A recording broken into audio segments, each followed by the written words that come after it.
Ladies and gentlemen, damas y caballeros, we are back with another episode, guys. Chapter 26 of Genesis. Now we're pushing through, so let's get into it. Chapter 26, Isaac and Abimelech. Now remember, guys, we'll do a little recap. Chapter 25. Remember, we learned about Abraham's second wife, concubines. I think that's what it's called, a concubine. We learned about his second wife and his later years when he was about to pass away, and all the children he had with her. Then we learned about Abraham's death. He died. And then we got into Isaac's uh, uh, Isaac's two sons, how he had two sons, who they were a little bit, how their relationship was with each other. Um, so now remember, Isaac is Abraham's heir. He um, so the Lord has blessed Isaac. So now Isaac is filling up for his father's shoes and taking the reins. So here we are. So Isaac and Abimelech. Now, if you do remember too, Abimelech was the same king of the Philistines. No, hold on. It says it down here. But yeah, the Philistines, when it came to Abraham. So it's not like Abimelech, you know, Isaac's the new heir, right? Isaac's kind of like the new man in charge, but Abimelech is still there, the one who dealt with Abraham. As you can see, just like what's going to happen. So Abimelech is somebody who has came back again. So it should that's not a new character, you could say, or a new person. So here we go. Without further ado, so now there was a famine in the land. Okay, besides the former famine that was in the days of Abraham. So famines in this generation, famines in that generation. And Isaac went to Gerar, which is right over here. I think you guys can see it right over here. Now remember, he was down south of Isaac was here. Let me get the map out. I have the map right here. Yeah, wilderness of Zin, Berlacharoi, which is modern day Egypt right here. And so then he came up to Gerar. Probably the Lord told him to come up there. So yeah. So and Isaac went to Gerar to Abimelech, king of the Philistines. And the Lord appeared to him and said, "Do not go down to Egypt. Dwell in the land of which I tell you. Sojourn in this land, and I will be with you, and will bless you. For to you and to your descendants I will give all these lands, and I will fulfill the oath which I swore to Abraham your father." So Isaac probably wanted to go down to Egypt.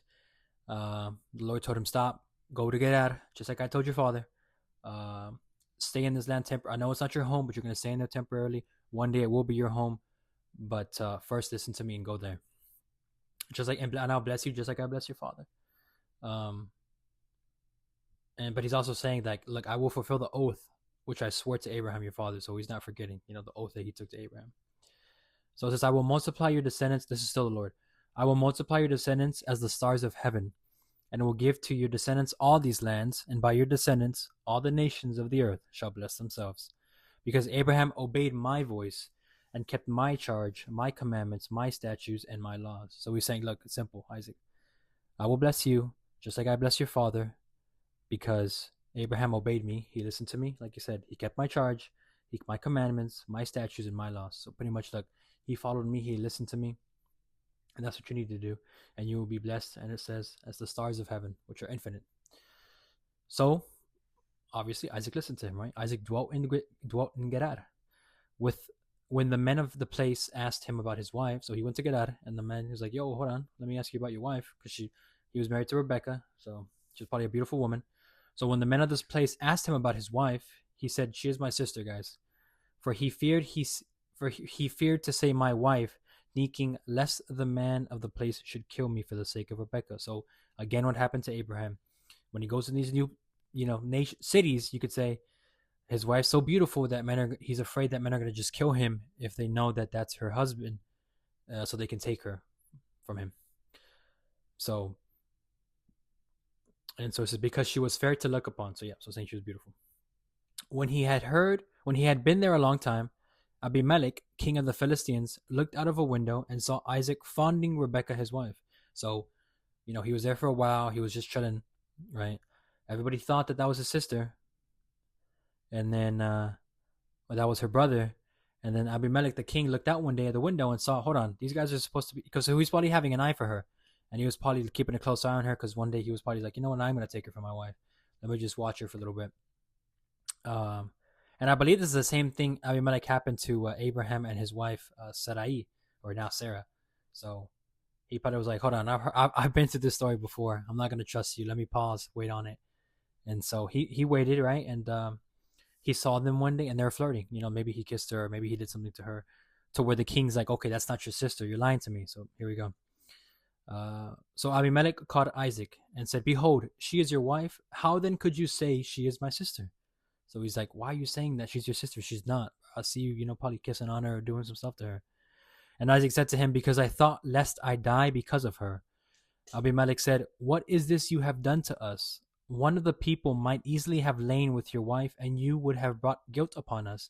So he's saying, look, you're gonna bring guilty and shame on my people because they were probably gonna. What if somebody from one of my men or somebody from my kingdom had sex with her, and we would have had shame and guilt and sin on us. So he's like, bro, why were you lying to us, bro? So Abimelech warned all the people, saying, whoever touches, so he rounded up all his people from his kingdom, or his city, you could say, saying, whoever touches this man, whoever touches Isaac or his wife, shall be put to death. So he's just like, you guys, what if one of us, what if you were potentially putting us having guilt? So because of that, anybody that touches her or you is going to be put to death. And in Hebrew, put to death would be called yumat. I don't think I can see that. I have it in my notes here. I just looked up the Hebrew and the Greek version of be put to death because I was just curious. So if you want to say be put to death in Hebrew, it's yumat. And if you want to be put to death in Greek, it's thanato inokos estai. So pretty interesting. So pretty much, yeah, he was just saying, look, anybody touches these people, dead. And Isaac sowed in that land. So meaning as in he stayed in that land.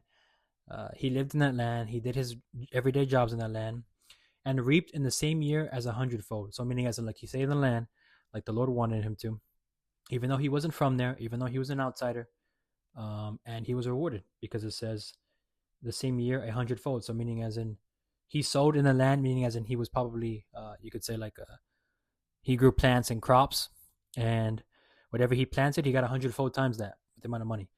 So he was very blessed, right? So the Lord blessed him, and the man became rich and gained more and more until he became very wealthy. He had possessions of flocks and herds and a great household, so that the Philistines envied him. So again, similar to Abraham, he listened to the Lord. He stayed there.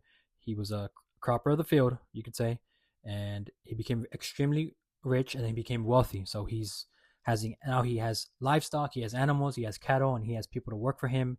He's creating his own little city, similar to Abraham.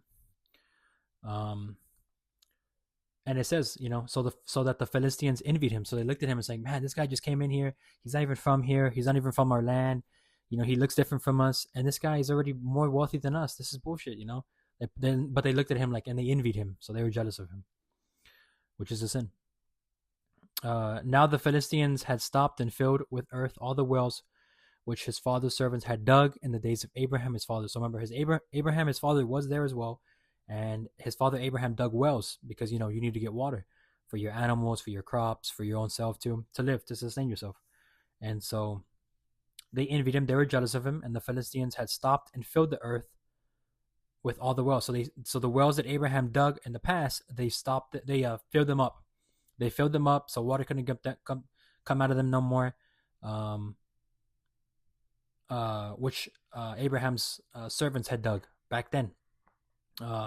So whether was that after Abraham or whether was that during whenever Isaac showed up and it was like, man, this guy, he thinks he's better than us. They're jealous of him, right? So they're like, let's go out there and fill the wells. I don't know whether it was right after Abraham left and they're like, oh, this guy, screw him. He's so famous and wealthy, Abraham. Let's just fill up his wells. Or was it they were there and then until Isaac showed up and then he's like, we're going to fill up his dad's wells. So I don't know. But regardless, they got filled up. So they probably weren't a fan of Abraham and Isaac. So probably very jealous people. And Abimelech said to Isaac, go away from us, for you are much mightier than we are. Meaning as in like, look, dude, you're kind of become more powerful than me, and then you might just take my throne, right? Or so he sent them away out of pity and envy. So Isaac departed from there. So he left and encamped in the valley of Gerar and dwelt there. Um,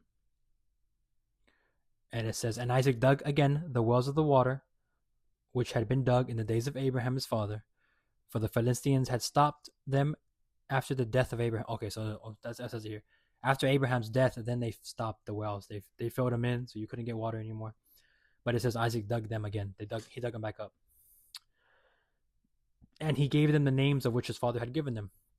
Okay, but when Isaac's servants dug in the valley and found there a well of spring water, the herdsmen of Gerar, meaning as in like the the shepherds, the people who would take care of the livestock, or in Hebrew it's called roei. So herdsmen in Hebrew is roei. So yeah, the herdsmen of Gerar, the herdsmen of the people from Gerar, quarreled. They had beef, you could say, with Isaac's herdmen, saying, they're fighting over water, saying the water is ours. So he called the name of the well Esek because they contended with him. So the one well that they dug up, so one well that they dug up, he called it Esek because they contended with it, both of their herdsmen and his herdsmen.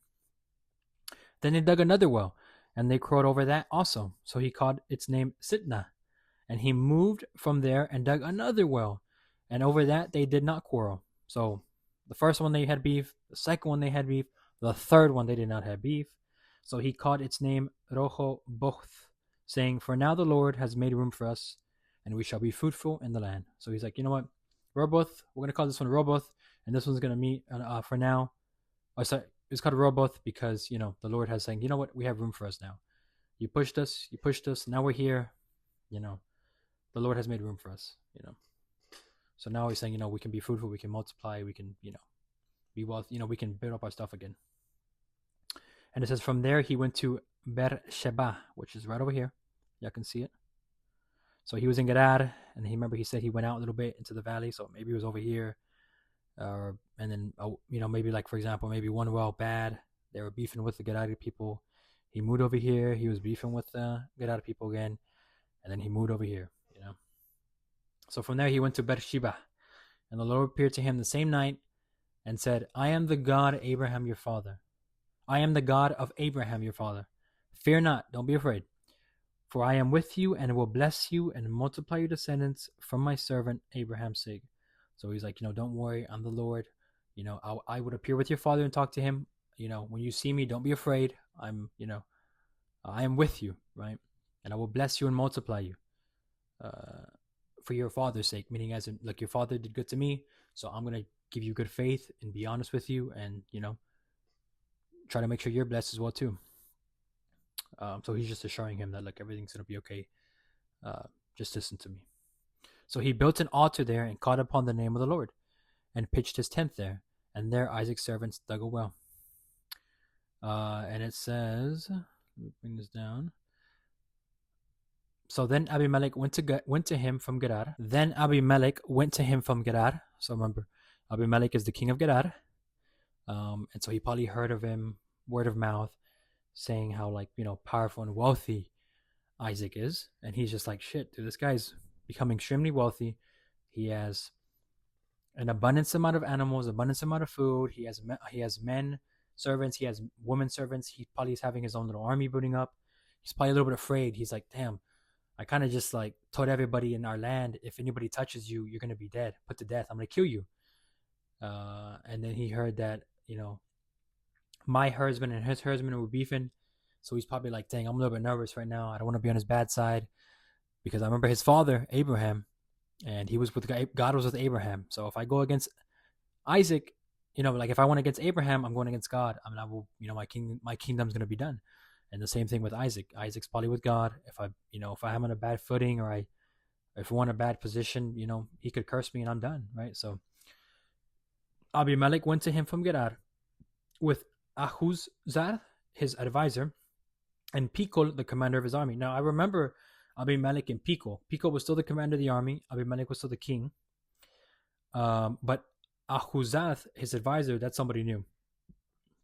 and he was probably advising him, "Hey, bro, go to Isaac and tell him, hey, let's be friends. Let's have a good friendship. We don't want to beef because he's like, dude, you don't want to be on this guy's bad side because we're gonna be cooked."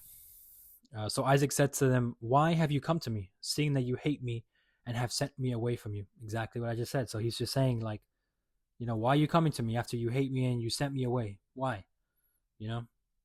They said, "We see plainly that the Lord is with you. So we say, let there be an oath between you and I, or between you and us, and let us make a covenant with you," meaning as a new agreement, a new contract, "that you would do us no harm, just as we have not touched you, and have done to you nothing but good, and have sent you away in peace. You are now blessed of the Lord." So he was telling him, look, bro, let's not have any beef. We don't want any beef with you, bro. God's with you. If we're against you, we're against God, and we're going to be crushed. So he made them a feast, and they ate and drank. So Isaac agreed, and he made them a feast, and they drank and they partied. In the morning they rose early, and took an oath with one another. And Isaac set them on their way, and they departed from him in peace. That same day Isaac's servants came and told him about the well which they had dug, and said to him, "We have found water, my Adoni." He called it Sheba. Therefore the name of the city is Beersheba to this day, which is right over here, and which is the land that Isaac was in. Remember, the first well, they were beefing with them. They're like, all right, let's go to the new one. The second well, we're beefing with the Gerar people, the herdsmen, the Roi from Gerar. We're going to keep on moving forward. And then boom, they found a well. And so everything worked out good. And so they called it Sheba. Therefore, the name of the city is Beersheba, even to this day. So, and that's why Isaac's staying there right now. Esua's Hittite. So now it's Esua's Hittite's wife. So remember Esua. Esua was one of Isaac's children. Remember, it was Jacob and it was Jake. Esua was born first. Jacob was born second. He had twins. So this Esua is the. I'm sorry. Yeah. No. Yes, it is right. Hold on, I'm getting a little bit mixed up. Yes, Isaac's sons, Esua and Jacob. Yeah, I said it right. So yeah, Esua is one of Jacob's sons. This is his firstborn son. So we're gonna learn a little bit more about him. So when Esua was 40 years old, he took to wife Judith. Okay, so here's Judith. Esua, he was 40 years old. His wife was Judith, the daughter of Bereir the Hittite, and Basameth, right here, the daughter of Elon the Hittite. So he took two wives. They're both from the Hittites. And it says, and they made life bitter for Isaac and Rebekah. Because remember, Isaac has the blessing of his father Abraham. Because remember last chapter, Esau sold his birthright to Isaac because he was starving to death. Jacob had food. Jacob's like, hey, you want some of my food? Well, because Esau said, give me some of your food. Isaac said, okay, but sell me your birthright. And he's like, okay, fine. I'm about to die, so there's no point of me having a birthright. So that's how Isaac. That's how Jacob. I'm sorry, Jacob will get Isaac's birthright. So it's Isaac, right? It's Abraham, Isaac, and then it was Esau, but Esau sold his birthright to Jacob. So after Isaac's gone from this earth, Jacob will be the next one. So now we're learning a little bit. So when Esau was 40 years old, he took his wife Judith and the daughter of, so I just said, and Basmeth, right? But it says they made life bitter for Isaac and Rebekah. So in Greek, it says, and they were provoking to Isaac and Rebekah. In Hebrew, they were a grief of mine to Isaac and Rebekah. So the Hebrew translation or the Hebrew Bible of this is, Esau and his two wives. They were a grief of mine to Isaac and Rebekah. The Greek says, and they were provoking to Isaac and Rebekah. The English version says, and they made life bitter for Isaac and Rebekah. So we can also get those translations and their own different meanings, right? But in their own different words and their own different, format, but it all means the same thing. And that's pretty much that. Look, they do not You could say because of his dad, he's just jealous. He's mad. He's still mad because Jacob has his birthright and not him, and so they made life hard for Isaac and Rebecca, his mom and his dad, um, because he sold his birthright, but he's mad at himself. Um, so, yeah, that's pretty much it for the end of the chapter. Learning a little bit more about Isaac's life, um, the pact that he made with Abimelech, and how now Isaac is a very rich and wealthy man, a very powerful man, in a sense of that, he has animals, he has an abundance of food, he has men, multitude of men with him. And then at the very end, we were able to know about Esua, right? Who his wives were, and that, they made life hard for his dad. He made life hard for his dad and his mom. Now, what that means, bitter or a thorn to them, well, I guess we'll probably figure out in the later chapters, but it tells us a little glimpse of, Esau was kind of mad still. But yeah, that's it for the chapter, guys. I hope you guys like it and enjoy it. Let me know if it all makes sense. Hopefully, I'm explaining things good. I don't get too many comments. I got a couple, but I hope I'm explaining these things good.